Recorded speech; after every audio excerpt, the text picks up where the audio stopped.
Nobody wants to be in that position. I was the last person suspecting that. I just paid my rent, you know. And I live on Social Security, so I don't get that much. But I had a little place, you know, home. What was it like to have that taken from you? Difficult. But then I also realized I have to be a man and adapt and accept the facts that that's the way it is, and I have to get up and go do something about it. Homelessness has many faces, many stories. This is Alan Bowes.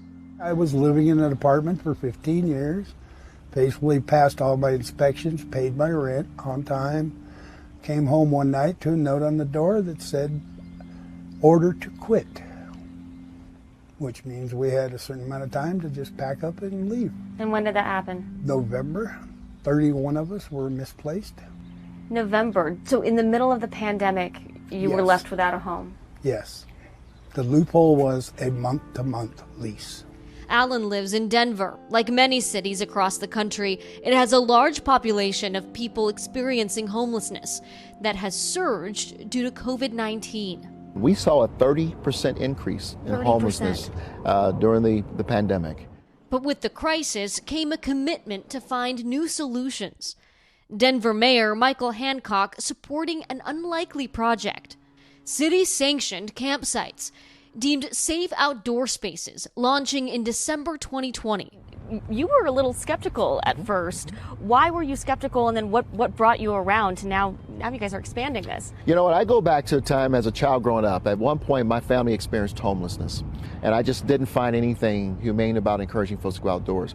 But it was looking at the model. It was one, the pandemic, and two, looking at the model that this collaborative of individuals and institutions built that showed me it would be a thoughtful, well-managed situation, and we had to give it a try. And it made a difference during the pandemic. How different is this and what we're looking at here from what you'll see in other parts of the city? So what we have here is what we call a managed site. So basically it's a clean, organized site that has access to trash, sanitation, services. So this is totally different than the status quo. Kawika Montoya works for Colorado Village Collaborative, the nonprofit behind the project. It was inspired by my own journey out of homelessness.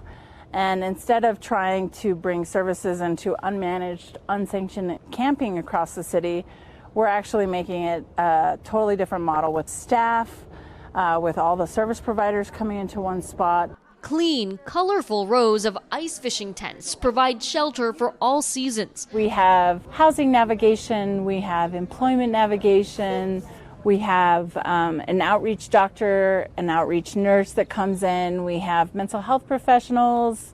We also have organizations like the Denver Public Library who comes in and bring technology services to folks. They've recently provided all of our people with a phone with 1 year of service. With limited space in traditional shelters, these safe outdoor spaces can be built quickly at low cost and provide people with a bed to call their own. This is me. This is my home. This newest site can house 40 people. Their other site can house 60, but with thousands still unsheltered, the goal is to expand into many more parts of Denver. But not everyone has welcomed the new approach with open arms. There was a lawsuit filed to stop this from happening. Park Hill United Methodist Church volunteered their property as a site for the latest safe outdoor space in an affluent suburban neighborhood of Denver. Most folks, when they're raising concerns, are about safety, that somehow having the site here makes it a less safe neighborhood or place to be. So now that it's actually here, have people changed their minds? Have folks that have been hesitant come around? There are folks that I think are going, oh, that's not what I expected it to be. It doesn't look like what I expected. People like Jean McLaughlin Powers. We met her when she dropped by the site to see if she could donate water and snacks. At first I was like, oh gosh, that's right around the corner. And then I was talking with some folks who actually have worked in the one down on Pearl, and they talked about the fact that there's not a problem, how well managed it is. It's gated, the people are vetted. I thought, well, gosh, I wonder if there's something I can do to help these guys. The city has earmarked $900,000 so far for the current safe outdoor spaces. The average nightly cost is just $25 per person. But the ultimate goal is to get people out of outdoor shelters entirely. If you're surviving every day on the streets, trying to just get your basic needs met, how are you ever able to focus on what that long-term solution looks like? That respite meant everything to Alan. What's getting you emotional?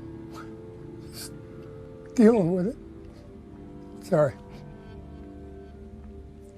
It'll all be good. But I know it's not easy. No. It takes a very strong person to be a homeless person. It's not an 8-hour job. They have to work at it 24/7. He's in the process of applying for apartments and expects to leave this site within a few months. You got to be able to shower, shave, you got to get out, you got to go do interviews, you got to meet with people. So just to have a focused center point to work from as you're doing your things, that is your hub, and then you can figure out from there, but you always know you got that hub to come home to. You know where you're going to sleep every night. You know where you're going to sleep.